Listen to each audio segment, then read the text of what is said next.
Got my homeboy Demo in the building. What's going on? I got my other boy. Geez, what should we call you? Hailing from Scotland. Like, do we go by just, what's the Just name? put a Mick in front of everything. Mick Brandon, Mick Dexter, it all works.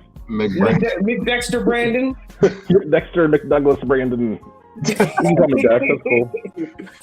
And we got our guest here today, our man from MAP Technologies, Mike D. Yeah, what's going on, everybody? Thank you, gentlemen, for having me on. Yeah. What's up? Man, it is a pleasure having you, man. I know Mike personally. I've been to his shop. I've seen the upgrade from where it was to what it is now. We're gonna get into all that, but first, I want to start off, man. Where you from, dog? I am from here. I am from Baltimore, Maryland. I'm homebred. So, East Side Baltimore. East Side Baltimore. East Side Baltimore. Hey, that is what's up, man. Yeah, like, me being a Silver Spring cat, like I respect it, I respect it. One love. Right. Definitely. And so you depending on where you at in Mo County, though, it could get rough. It's a lot of MS-13 out there. It is. It's crazy now. That's true. MS-13 did come out of nowhere too. Like, they came out of the cut, like, and was just like, yeah, we're here. Yeah, came out of the ground and shit. And Mike, what made you? What was the? And you know what? Actually, Brandon put it together. I did not know MAP Technologies was based on your name. Yes, my name is Michael. Actually, my middle initial is A, but that's not what the A stands for. My brother's name is Amir. So I'm Michael. My brother's name is Amir, and our last name is Peace. M-A-P. M-A-P. Yeah. That's dope. And is there a story that kind of led to the creation of MAP Technologies? Yes, there's semi-long story. We've always been tech guys. I've kind of leaned more toward the gaming. My brother leaned more toward the computer. And when my brother came home from the army, he got a computer, and this was like mid-90s, and we were just always into tech. So a lot of our mutual friends would just always come over and ask us to do stuff. Can you fix this? Can you do that? Can you do this? Can you do that? So we ended up getting a table down Patapsco Flea Market many, many moons ago, when Patapsco Flea Market was the hot ticket. Yep, I remember that too. Yeah, then after Patapsco Flea Market, we were sharing. So at Patapsco Flea Market, we just did the repairing of computers. Then when we got a chance to share a shop on Greenmount Avenue, we just had a little small corner. A gentleman was nice enough to let us use the shop. So we still did just the repairing of the computers. So then we, table, sharing a shop, then we decided to get our own shop. We were at 5850 Bel Air Road for quite a while. So we did the fixing, repairing of computers. Then we added gaming consoles. So we started fixing gaming consoles and selling gaming stuff. And at the time, the Bel Air Road shop was relatively small, but we used to keep a television in there with a gaming system hooked up. And we noticed a lot of people would come in and play the video games. And by that time, arcades were kind of a distant thing of the past. They were just kind of gone up. Online was really prevalent, so you could play online with your friends, and that kind of killed the arcades. But people still would come in, and the neighborhood kids would come in and play basketball with each other. So I always thought if I ever got the chance to make the space, I would do kind of like the arcade thing, which is like a gaming lounge now. So Ford had a couple years later, I was fortunate enough to get Park Avenue, 229 Park Avenue. So we were there for a while, and with that space, we were fortunate enough to add the gaming lounges. So now we fix, sold, repair, trade in all electronics, including consoles. And we also had a gaming lounge. We had every gaming system from Atari to PC. You could come in and you could sit and you could play anything you want. So anything that we had on tap, you could come in and play. So if you wanted to play Mario, I would hook up a Nintendo and you could play Mario. If you wanted to play Fortnite, I have a PlayStation 4 now, you could play Fortnite and everything in between. And the shop started to just take a just become its own beast. What we started out with and what we left with were just two different things. Toward the end of us being at Park Avenue, it almost became a community place because we started doing PC classes, we started doing a coding class, we started doing all of these other things that I initially didn't plan on doing. So the shop just became its own beast, and we outgrew Park Avenue fast. Like I didn't, it was the jump from Bel Air Road to Park Avenue was a huge jump, and we are doing fast.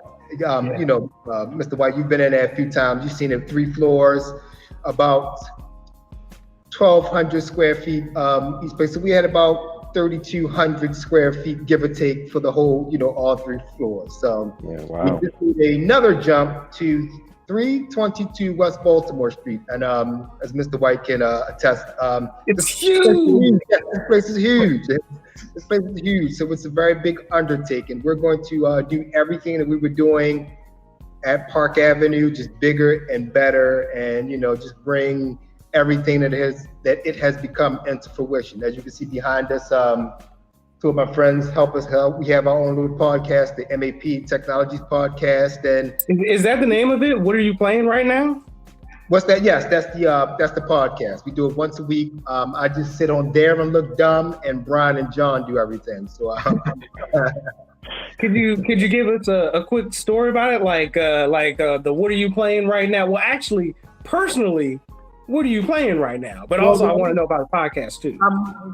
Unfortunately, I don't get to partake in video games as much as I would like to because I work a full-time job. I'm here trying to get this spot up, and I have these funny acting thing called responsibilities. As much as I would like to get rid of them, I have these responsibilities. So one can empathize. To delve into video games as much as I used to. Every now and then I'll get a chance to sit down and play a little bit, but I can't grind it out like I would love to. Like I would like to sit for 6 hours and grind out God of War, but unfortunately I can't. So I kind of get to stick my toe in each game a little bit just to get a feel of everything. For when people come in, I at least have some feedback on the video game. Right. Okay. And how long have you been doing the What Are You Playing Right Now podcast? Like, has that been going on for a while? So each podcast is spearheaded by my good friend Brian, and each podcast has a different topic. Our last podcast, we had a good friend, Carl, who helps run the fighting game tournaments down here, was top 10 anime games. Ooh. And we put each anime game in each bracket. We had the Nani bracket, the Senpai bracket, and the trash bracket. So that was pretty cool. We just kind of compiled our own list, and we all just gave our opinions, and so on and so forth. One time we did for Black History Month, we did best Black video game characters. Yeah, I remember that. Yeah, the original one we didn't air because our top pick for Black video game character was Kratos, and Kratos is absolutely, definitively not Black. So we had to redo the whole podcast. What? Kratos isn't Black, but he's played by the guy from Living Single. Yeah, his of course his dad is Zeus and his mom is a white lady. So yes, Kratos is not on paper. I mean, even though he's voiced by a Black guy on paper, yeah, he's not a Black guy. So yeah, we had to do the whole pack. I thought Kratos was only white because he had the ashes of his family. No, yeah. Kratos is 1,000% white. Okay, literally. He was pretty swarthy before the curse, but he was our top pick for Black character, and he's not. I mean, that makes sense. He is kind of a white god. You know what I'm saying? He is kind of based off of I think what happens a lot, like even with anime, like they'll use a Black person's voice to voice a white anime character. And I think a lot of people, I keep telling people, it's like, you can tell when somebody's Black the way they talk. It sounds weird, but it's something about a Black person's voice where you can like hear it. I don't know what it is. It's like we got a certain twang or something, dialect, voice, where it's like automatically, like for instance, Jet Black in Cowboy Bebop. I'm not Bo Billingsley. Yep. not positive that he's a black character, but because he's played by a black guy, I just made the assumption that he was black. Right, You know and what I that's mean? what we did. We just assumed he was. We went with it. We were wrong. So yeah, that's pretty much just the podcast. Each week, it's just a different topic, and myself, JB, John, and Brian, we just sit on and cut it up, just like we're doing now, because we have to socially distance. But as you see before, we would just be in shop. So what you're seeing on the old TV is the old shop, the 229 Park Avenue shop. I would show you. I mean, I'll show you guys afterwards, but I would show you the shop now. But you guys will be like, "Geez, this guy has some work. Geez, what is he doing now?" Nah, man. When I saw it, it was amazing. Like, this guy is literally building this place like from the ground up. Like, if you were to see like the before and the during and like the after pictures, it's completely amazing. Like, I don't know how you're getting all this done. Like, Yeah, I'm wondering, I'm not sure either, but you must got like some contractors for family members, or like you must have like an electrician. Like, yeah, a lot of favor calling in, and hopefully I can pay these people back down the line for the most part for what I'm doing right now. But hopefully it's come along pretty good. Hopefully this place will be open pretty soon, and I can, we can finish up with everything that we had planned from when we first met. And I remember that you were giving me a tour of the things that were there as we were going along, and there was could you give me a description of some of those things? I think there was like a stage for folks to perform upon. There was going to be like a future podcast room, you know. So we're putting a podcast room in here because, of course, we shoot hours, and we also had a lot of people making inquiries about coming down. So we'll have a podcast room, soundproof room, so you can come in, shoot your podcast if you like. We're going to have TVs hung up like we do on the walls, and we're also going to have gaming monitors to cater toward casual players and high-end players. Tables. Shout out to Michael Fetz, and he runs Dungeons and Dragons down here. I have a gentleman running Yu-Gi-Oh cards down here, Pokemon, Magic the Gathering. So all of that stuff will be facilitated down here, as much as, man, so much other stuff that I have planned for down here. So yeah, I'll be here for hours naming everything I want to do in here. So hopefully the spot will just be a spot where people can just come in and just cool out and have a good time, because there's going to be multiple events happening down here. Shout out to DJ Harvey Dent. I'm actually have on one of his shirts. He's the gentleman that does the Baltimore versus Yahoo shirt. DJ Harvey Dent. Yeah, we did a little annual thing called the DJ Cypher. It's a free event. We just asked to give you a donation. I think when we first started, anybody can come DJ and anybody can just come watch. When we first did it, we had like 4 DJs and maybe like 10 or so people. Last time we did it, man, we had about 15 DJs and the shop was jam-packed. So we're just two guys just spinning hip hop. DJs can just come down and just hop on, and we're just cooling out, having fun. So that type of stuff and more. We just want to have a nice space where people can just come and cool out. Yeah, like one thing. Yeah, it's super tight. I think you guys have a great range of ideas and services that you provided. I remember actually earlier this week, I broke the D-pad of my Switch, and you were able to like get it fixed or get it replaced or something. Like, I don't even know how you did it. Yeah, we worked it out. Like, that was super tight. Could you give me like a rundown? Because I don't know all of the services that you guys do provide. Like, I didn't know you guys did like controller repair or console repair, camera repair. We do everything except phones, because phones are just so much of a pain in the butt. That's the only thing we don't do. But everything else, we'll fix your controller, your computer, your console. Even if you don't want it, you want to trade it in broken, because some people are just like, well, I don't want this PlayStation 2. It's broken. I mean, we'll give you something for it because we could use it for parts or something like that. So yeah, we take it all. That's super dope. That's good to know. I feel like you don't see enough computer game console repair shops, or they're not really visible. You know, when you think about computer repair or something like that, you automatically think like a Geek Squad or something. Yeah. Right. Then Right. you see like other repair shops, and it's like, are you open or closed? And sometimes it's like I can't tell half the time, but it's good to know like you have a legit spot that caters to all of these different avenues of, you know, gaming and just Right. electronics. Yeah. Hopefully so. Hopefully, you know, we can get that word out there. We can get people to come down here to, you know, so we can help them out. Yeah. For sure. And is there like, I know when people have vintage games, there are some games that just cost like a crazy astronomical amount of money.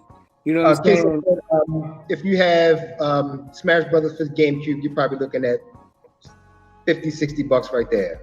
Really? Wow. Just Still? that version. Oh yeah, I'll believe If you that. have the GameCube version, $50-$60. There you go, right there.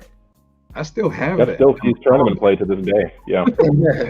Yeah, people gotta have it, man. They gotta have their Smash, man. That's like one of the more popular fighting games out there today. Is there like any kind of crazy, like Asian, like not an English game that would get like $100 right now for any system, or is there?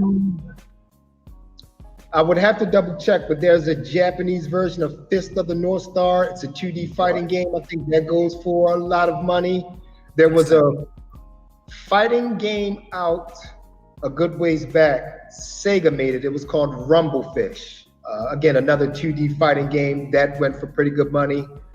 There are a lot of hidden gems out there. There are the Punisher game for the PlayStation 2 or 1, whichever system that came out. That's actually worth a little bit of money. If you have the Punisher, that went hard. that's like $70 right there. Wow. That's super tight. That's Yeah, super some of the games are worth a little bit of money.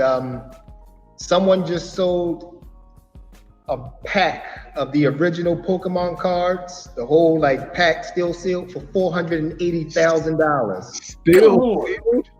Still sealed. So you don't even know what you're gonna get. It's just a matter. I mean, those are just evidently like OG cards, and all of those cards cost money, and someone just so happened to have them sealed. Because the OG For cards real, were legit. man. I still have my Charizard. I have no idea how much that thing is worth. You have the original Charizard. Yeah, I do. You live at like they're gonna take that. They're not gonna touch not any electronic in your house. If someone knows, they're gonna go. If you have like the I'm not too up on Pokemon cards, but if I'm not mistaken, the Charizard that has like the hologram on it, that's worth like some money, a couple hundred. I Yeah, remember it First was a couple edition was hundred like years 50 ago. It was bucks a couple back in the hundred. day. I know it was. You're probably sitting on like $10,000 or so right there with that one card. Yeah, Yeah. man. And I've had these books, and it's just like I don't know what to do with them, so I guess I'll keep holding on to it. hold on to them. Keep them on to your children, man. Give those to your grandchildren. That's like that's land. Would they like really understand and be able to appreciate it though? They won't. They don't Not need right to. Different The breed. buyer needs to appreciate that. Like I remember when people were dying off of Pokemon cards and race car jackets. They were. Uh, They were. It was ridiculous. I was like, yo, we just trying to get a match in right quick, and Yeah, I mean, I'm just trying to play. It was trying like to take my running Gyarados to my Machamp or something.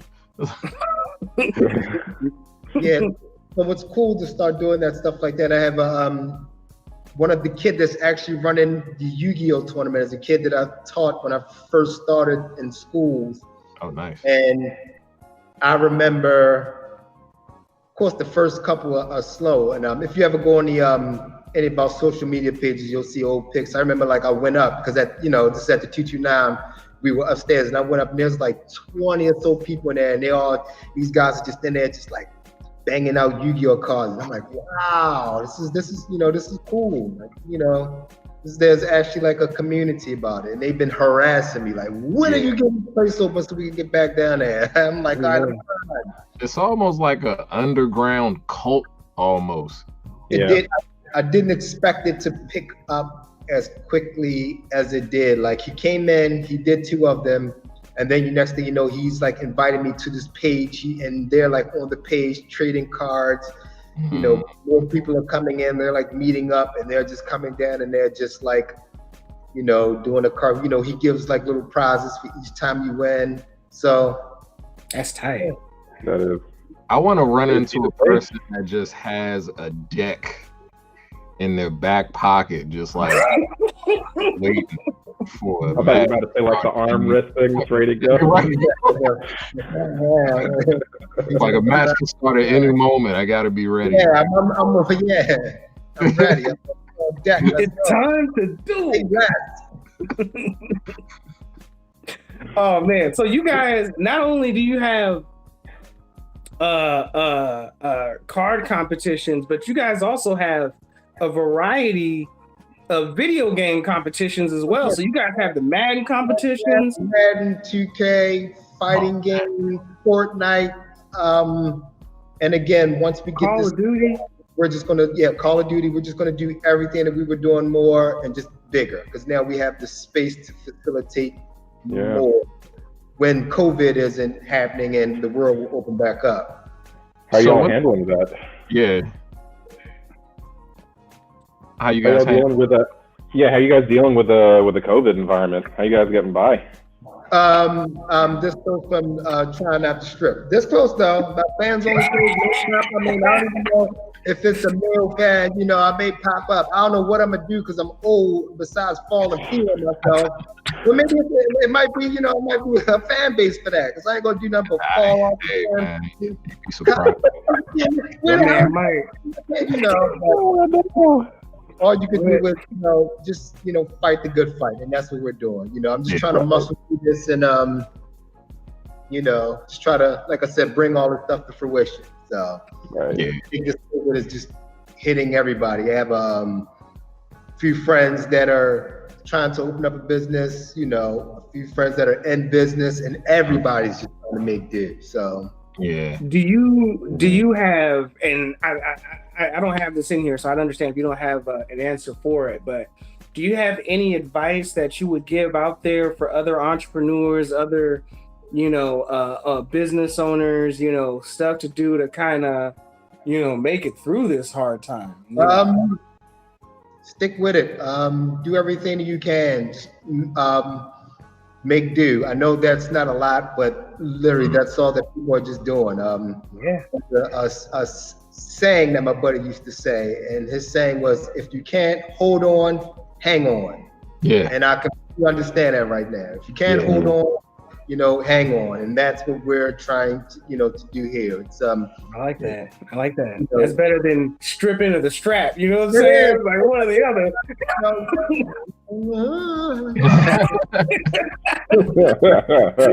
I mean, I think if you guys, you guys are gonna make it out on the other end. I think the light is literally at the end of the tunnel right now. But you guys have such a unique business. I feel like the floodgates is just gonna open once. I know. You know.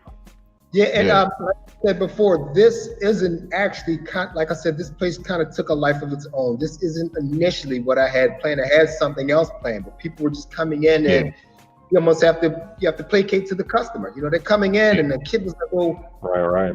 When can I play? You know, they were playing like Yu-Gi-Oh on and I was like, well, why don't y'all, you know, I have a whole second floor. Let me just go put up a table and you know, 2 guys coming in and 3 guys. And I was just like, well, maybe if you guys, you know, get enough together, maybe you can start a club. And then, you know, club comes. And I was like, well, maybe we can start facilitating something. And there you go, hey, I'm running Yu-Gi-Oh that fast.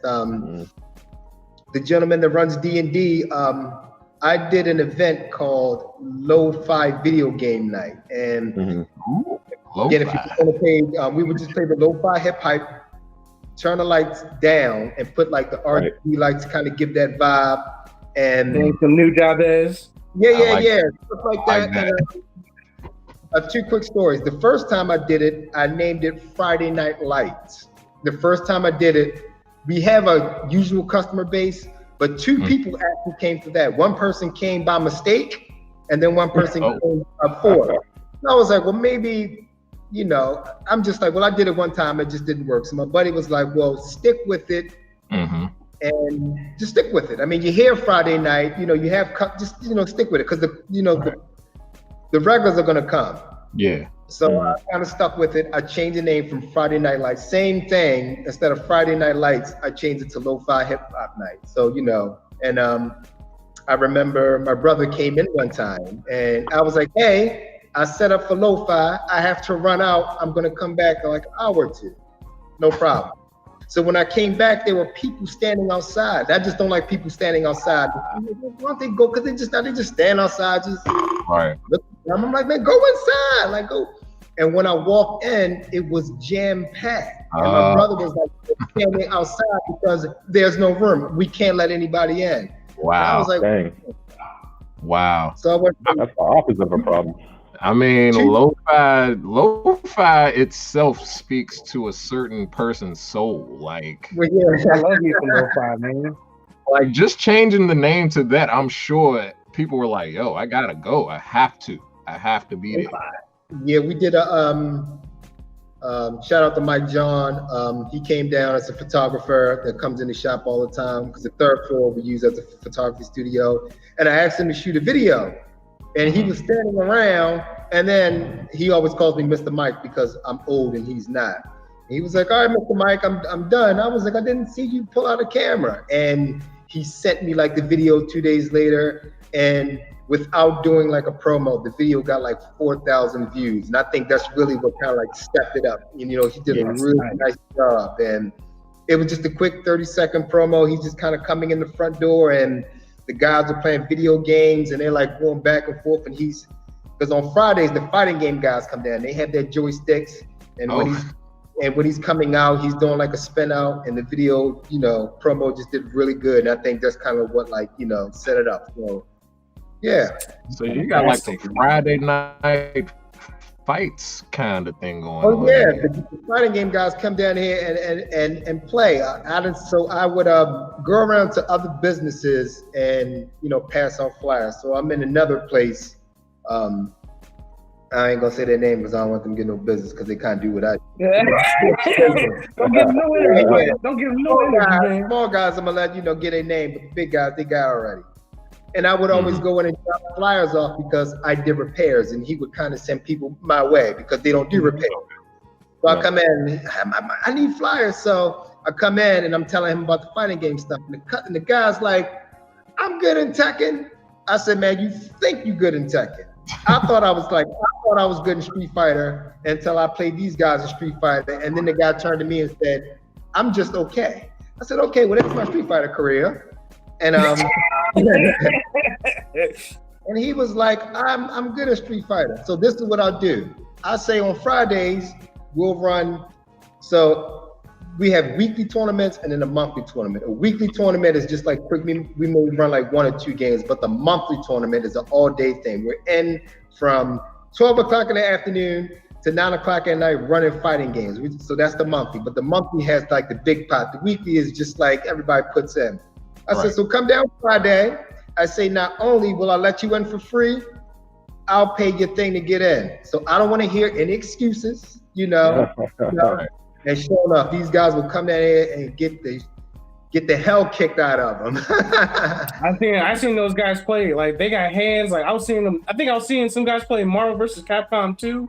Yeah. They had hands. Like they had hands. Like they were going. Like I was like, dang. Yeah. I just like watching people play the fighting games, man. Like I play, but to watch people that actually know what they're doing. Yeah, it's mind-boggling. It's just entertaining. But right. They're a good group of guys. They'll do something called like level you up. So they'll play and they'll kick your ass, but they'll turn to you and tell you what you're doing wrong. You're being a little bit hesitant. You need to do such and such, and that's the cool thing about it. They'll, and these guys will, I'm talking about play, but he said that's the only way you're going to get better. You're only going to get better is if you lose 40 times. At some point in time, you'll know to stop jumping so you won't get hit. It'll just click with you. Like, that's a true story. That's going wrong. It stinks. That's a true story.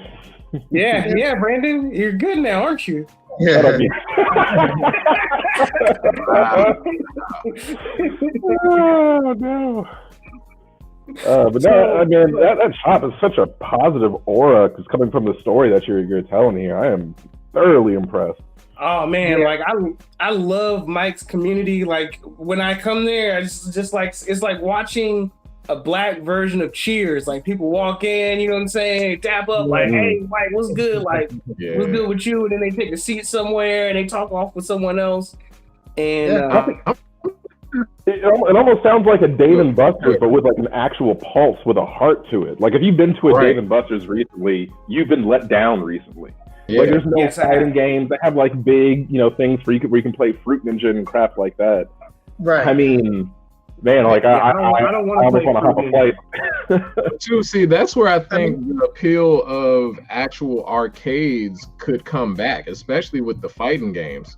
Because I'll put NBA Jam on this TV right here and be playing that for 3 hours tonight. And rock it out. It's something cool about sitting with your friends and that camaraderie and going back and forth. And just, of course, the online play is cool, like being online, but it's something about sitting with your friend and telling him you're going to dunk on him in NBA Jam and then do it and then just turn and look at him. Right. You're like,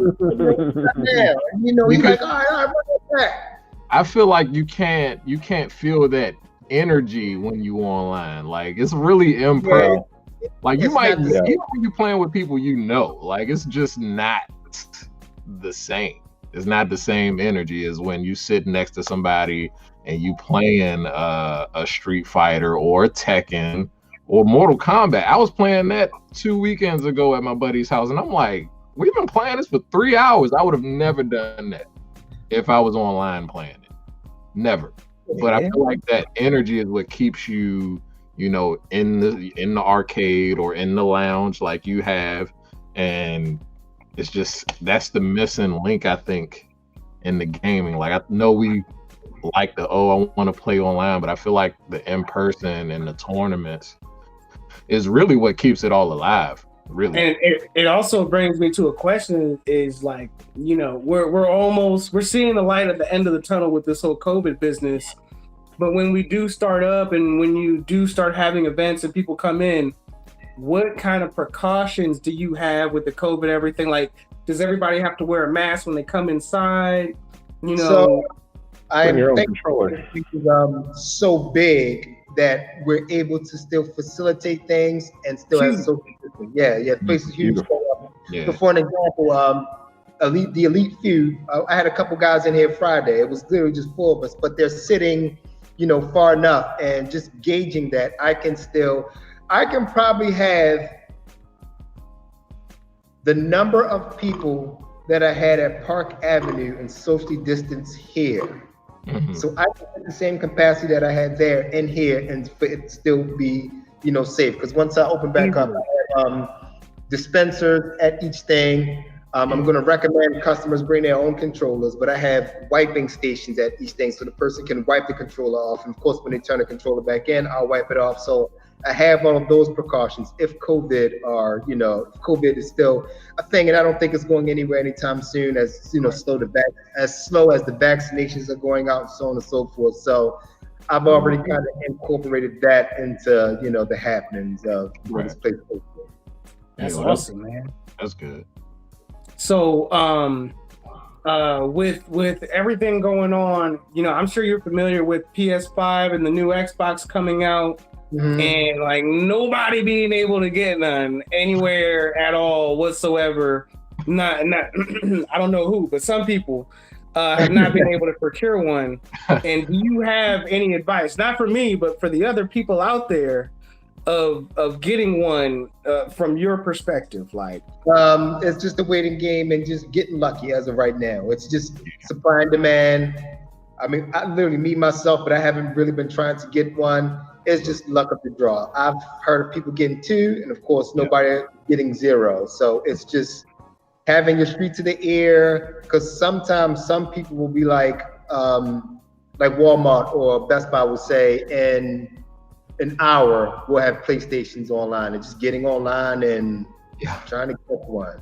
Some of the shadiest has happened in Walmart. Like, I feel like a drug deal. Like I feel like I was this close to getting the PS5, but the dude was like, "Yo, the lady over there." Right. Yeah, the lady behind him. She the man. I was like, "She working right now?" Lady behind the underwear, shaving a toothbrush down for a shave. It was crazy. It felt like I was buying crack cocaine. Yeah. Like, Yo, I went to my local Walmart. They said they weren't selling PS5s because people were too disrespectful. I was like, what? I was like, what do you mean? That's hilarious. I mean, it's not. It's actually quite sad, but yeah. Hey. I mean, at this point, the holiday season is over. Everybody just chill out and wait. Yeah, that's what I'm assuming. I'm hoping March-ish, April, they should be in abundance. Hopefully, I don't got to spin kick the old lady in the face or power bomb anybody at the self checkout to get one. No one wants to do that. And actually have money to. I think that's the main thing. It's not necessarily like I don't have any money to get one. Yeah, because I mean, and even if you were desperate enough to buy it from a scalper, it's like, what are you guys doing? Like, you really going to double the price on this? I'm just going to wait till March now because it's not working. I'm not in that much of a rush to play Spider-Man on the PlayStation 5. Yeah, I'm about to say, what games did they actually have Ain't come no games out? on the PS5. Ain't no games on the PS5. No reason. No reason whatsoever. People keep treating the PS5 like it's Jordans, but even Jordans, when they come out, they're fully functional. You know, they do what they're supposed to do. You know. See, here's the case for Jordans. If Jordans come out, you probably won't see that pair for another 5 years. These PlayStations, these PlayStations about to be on shelves eventually. So it's like, first off, the system came out. There's not many games to play. It's not like the 360 or something. When that came out, it's like it had like 10 games. Yeah, that I really wanted to play. That's true. Moving on. So I saw that you had a Cyberpunk promotional giveaway, Mike. Yes. I saw you were giving away copies of Cyberpunk.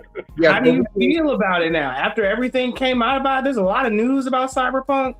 Did you enjoy it? Do you hate it? Do you think that it was bad? Like, how do you feel about it? So I did not get a chance to play it.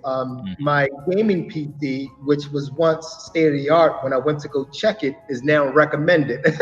So I can, and I think if I play it, I want to play it. So maybe at some point in time when I start my OnlyFans page and I'm able to afford a high-end gaming PC, I can play it because I don't have a 5 and I don't have we gave away an Xbox Series S version. We gave away a playable version.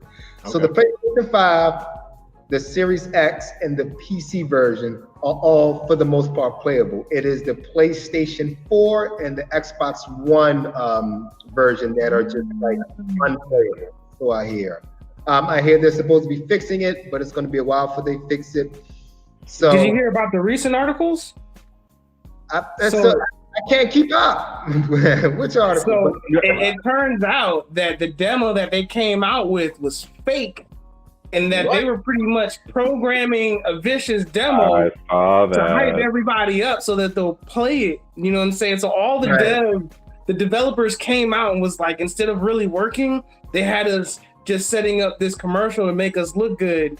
Right. You know what I'm saying? So it's like a Watergate scandal for video games. You know what I'm saying? What's the legalities behind that? That's like some Switch type stuff, right? The country that CD Projekt is in, which is like Finland or Europe somewhere, they're actually going to investigate them. And if they have some higher standards over there. They got standards, and if they don't like what they investigate and find out, they're going to take 10% of all of that company's revenue. They're going to garnish them. They're going to end them. Wow. That's nuts. Wow. That's crazy. But like the consensus that That's because their senators are gamers now. Like, this is a trick. They're holding their controller. I can't forgive this. I'm a fool. Damn it. I can see a senator shaking the controller at the game writers on the floor. This is bullshit. Yeah, but the people that are playing it where it's playable, they seem to be having a good time. I mean, most of those games you're gonna have bugs. Skyrim was buggy, you know, you're gonna have those bugs, but for the game to be unplayable is just one thing. Like I seen on YouTube, the gentleman was playing on the PlayStation 4 and he came to a stop sign, and it took like 15 seconds for like the stop sign, like, well, not the stop sign, but like the highway sign to like render in. Like that's how like bad it was. And evidently you could just hear like your PlayStation 4 is just like trying to read. Yeah. And it was just the game was just too much for those you know, those games were getting like 13 frames per second. I mean, that is just that's bad. That's unacceptable. Like, that's gee. When what's it called? When video game systems started coming out and not having the actual CD, starting to take physical games, GameStop actually lost a lot of stock, and they were actually worried of going out of business until being bailed out, I think, by Microsoft. I think Microsoft did a plan with them, which is going to keep them afloat and keep going. How though? Which I don't know. I am kind of more or less kind of against GameStop right now, not just for the treatment of their employees, but also the lack of innovation that they have going on. Like, do you have any input or any feelings about how GameStop, the company, or these gaming companies are operating? Do you think that they should be doing something better? I guess for them, if it's not broke, don't fix it. They've been making so much money over this time, over the trade-in and stuff. So why stop it? I think there's always going to be sometimes always going to kind of want something physical. It's kind of something sometimes about holding that disc in your hand, even though when you put the disc in, the disc is really just because you put the disc in now and the game reads to the hard drive. The disc is just to tell the system, I'm in, you know. So for the most part, you're still putting the game on the hard drive, but it's still something about having that hard disk. And, you know, maybe your friend may want to actually borrow the disc. So there's always going to be, you know, a market for that. A marketing strategy, really haven't, you know, I wouldn't say try not to pay too much mind to it because I kind of do what they do a little bit. So I was about to say, this is a competition. Man, screw those guys. I'm really not that, you know, focused on what they're doing. I'm just hoping what I have and me trying to facilitate the community. And what I want to do is really have more of a community space. Like I want people to come in here and do multiple things and have a good time and, you know, hopefully tell other people about it. I want someone to come in here, drop their laptop off to get fixed, spend some time in the gaming lounge, play D&D, watch an event, comic book day, an anime day, a DJ cypher, maybe sign up for a class. We do PC classes. They come in here and be like, man, I came in here and I did 8 things in one day. This place is cool. So I feel like, as far as like innovation, I feel like you guys are really ahead of a store like GameStop, because I feel like a GameStop is trying to be what you are without diving all the way in, because they started selling merchandise like clothes and the Funko Pop thing. Right. You remember when they were doing phones? They were taking phones. Yeah, they were taking phones too. I'm pretty sure. I think they still take phones. We can still trade in phones if I'm not mistaken. Yeah. They had that contract and then they sold it back to Sprint, I think. Okay. Yeah, Sprint really is no more, really. But like, I feel like they kind of tried to dip their toe into something else, but were too scared to commit to it. Right. I I mean, agree. it's tough to kind of go out there and do something like new, like Yeah. you're trailblazing. There's no format. Like who am I going to follow to say, oh well, I should do this or I shouldn't do that? You know, it's tough to kind of step out there. So I completely understand. That's the beauty of trailblazing. You can't do it wrong because nobody else is doing it. So really, you're the blueprint. And so And, my own and Mike, you sell merch too, right? Do you also sell merchandise? Absolutely. Yeah. we sell gaming headsets. We sell everything as well. Yeah. See. I mean, it's GameStop's fault that they're dying right now. Yeah. You I know. mean, I guess what is it? Hindsight is the killer. In hindsight, we could have done, we should have done. Yeah. There's absolutely zero excuses for why GameStop does not have its own gaming tournament circuit or something. Yeah. It just makes sense to me if that's what you're doing. And I feel like they had the infrastructure to do it. They have brick and mortar stores. Nothing was stopping them from having tournaments in there.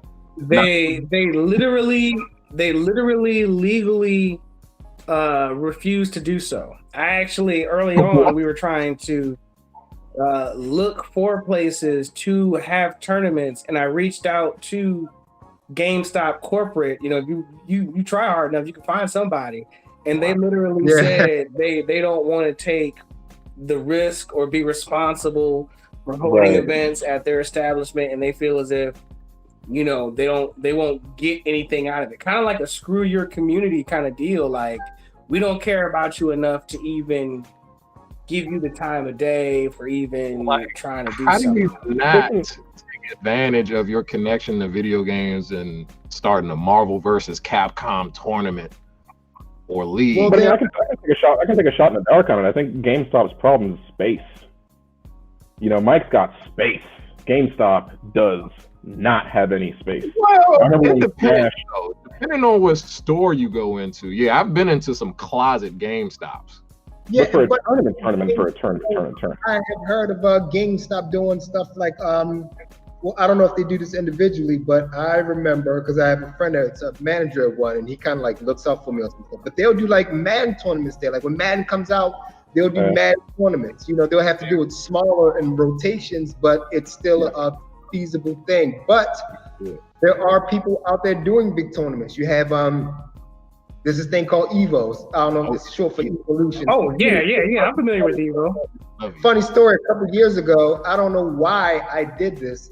I went to Vegas like that Monday after Evo. So I am walking into like Vegas, and the guys are walking out. I'm like, oh, he has a Quamba joystick, and I was like, why didn't I just schedule this trip 1 week earlier, and I could have went to eat? And I was like, what was I thinking? But out of most of these tournaments, the fighting game guys, in my opinion, don't get as much money as other tournaments. If you ever watch Twitch or something like that, I was watching Twitch one day, and I was watching a League of Legends tournament.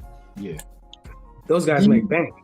What, man? The commentators were in three-piece. They were in suits, and it looked like Jeopardy. Like, if you would have just came and glanced and just looked at the commentators, you would have thought it was Jeopardy. They're in three-piece suits, they're talking, and then when they scanned around through the competitors, they're like on the pedestals, like on Jeopardy. The red team, they have their, the blue team, and these guys were winning like $100,000. Like these, each team, that's 5 people, but you split that, that's like $20,000 a piece. That's not too bad to play games. They got that corporate drip, man. They got that. How do League of Legends make money on the back end from their game? Do they have like a lot of downloadable content or subscriptions or anything? They have a lot of subscriptions and a lot of sponsors. See, fighting games. When I watched the League of Legends tournament, they had like 150,000 people watching them. It was a stadium. Yep. So if you are a business, you have to think that is 150,000 potential customers for whatever you're selling. And because you have that base, you kind of get to say, well, I charge X amount for this time because I can reach 150,000 people versus me having 500 people. Well, I can't ask for $10,000. I might be able to get $10. So, and that's, and that's how like most of that works. So, yeah, you got the eyeballs. Mike, how do you feel about indie games, and how do you feel about their role when it comes to these, these big companies? Like, AAA titles is one thing, but I think with discs being a thing of the past, that indie games are going to be more popular. Do you feel as if like indie games is going to be like the new thing coming into systems, or? I think games are going to take a bigger chunk because these games are just they're innovative and they're cool. Like shout out to my buddy Brian. That's Brian right there, the guy in the goofy little called the poor man goofy all on the podcast. He's gonna body slam me.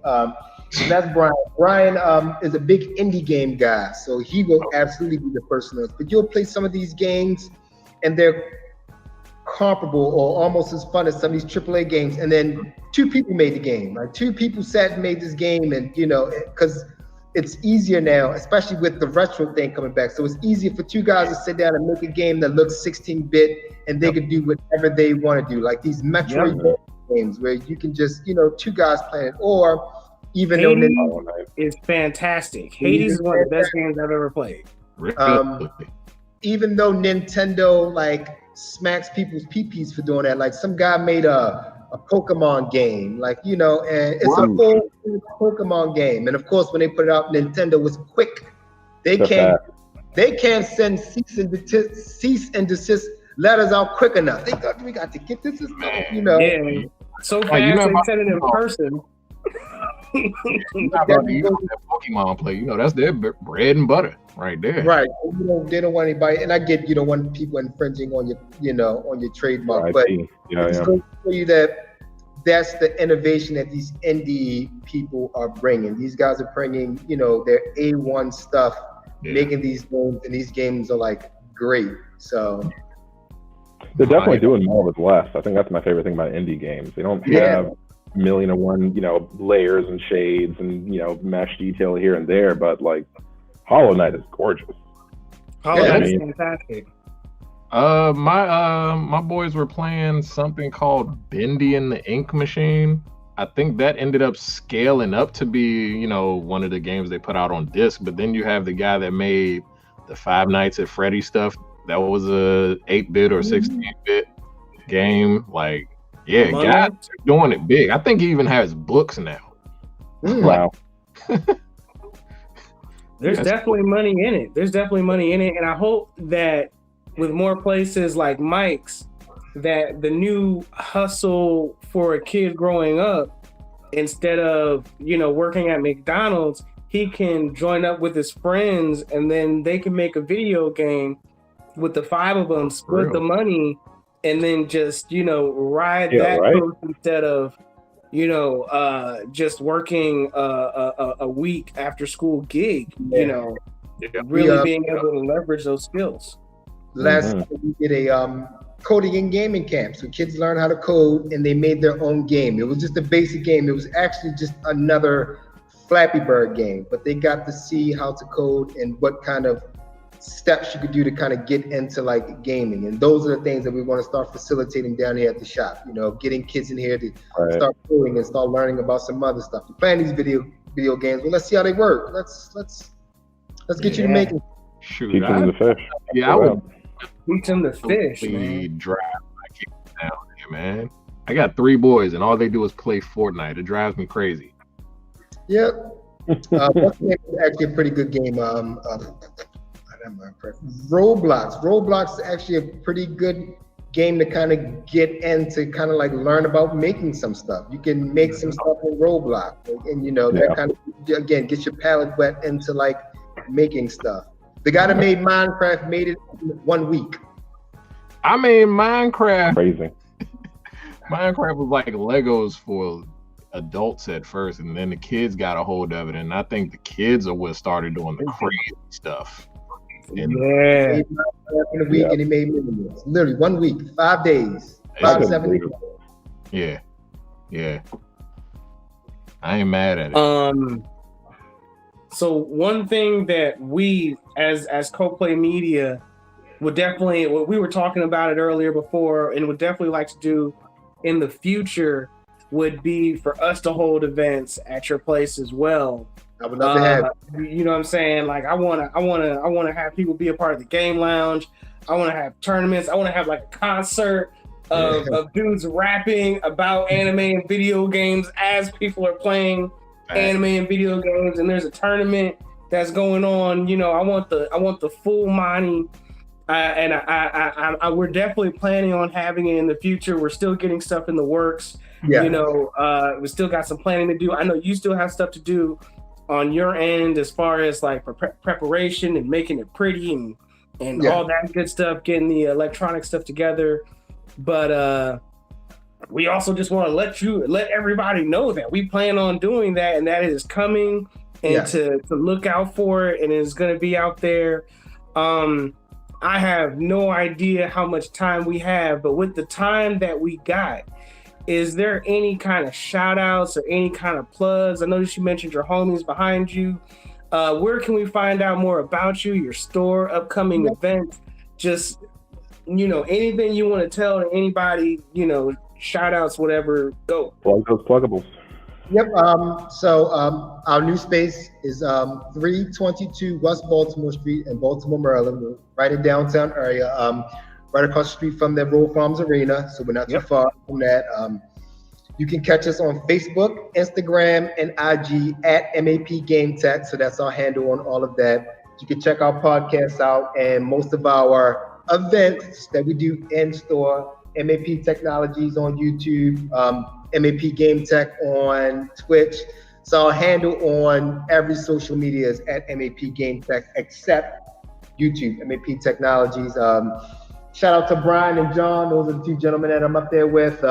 They help do all the behind the scenes stuff, the websites, all the flyers and all that stuff that you guys see. They help with all that, especially as facilitating a bunch of the events that we have in shop. And yeah, if there's anything that anybody wants to do or think something new, we are open to, you know, do stuff with anybody. We I guess actually I'm gonna show you guys something real quick. I'm gonna give you guys a sneak peek at something. Oh, exclusive. Exclusive. Exclusive. Relax, guys. It's just gonna be a Charizard card.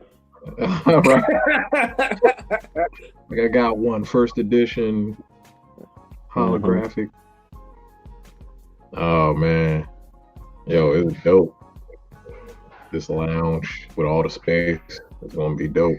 Oh man. The space and the stage and everything, like, it is awesome. I actually can't find it, but you know, MAP has absolutely been trying to work with other spaces in Baltimore, other businesses in Baltimore. So shout out to City of Gods. We're working on some stuff. They help us do the coding and gaming camp. Full Tilt Brewery. Like the movie? What's that? Like the movie?